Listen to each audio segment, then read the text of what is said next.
right, I'm Landon. We're out here at Lone Star Throwdown 2021. I'm over here in the Specialty Forge booth.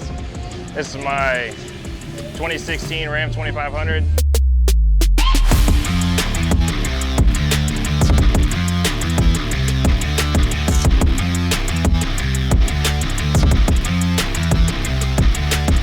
I got 8-inch BDS long arm kit with a 3.5-inch spacer on top, all powder coated on 26x16 Specialty Forge, 38 1550 Furies, 3-inch spacers on that. I got color match 5th gen rear bumper, all color match bed caps, bumper, tail lights, all that. Got 8/8 Bode speakers in the back. It's deleted and tuned, 4-inch straight pipe with a TSO tip. I went with a BDS kit because it's the best one I could find on the market. Rides great.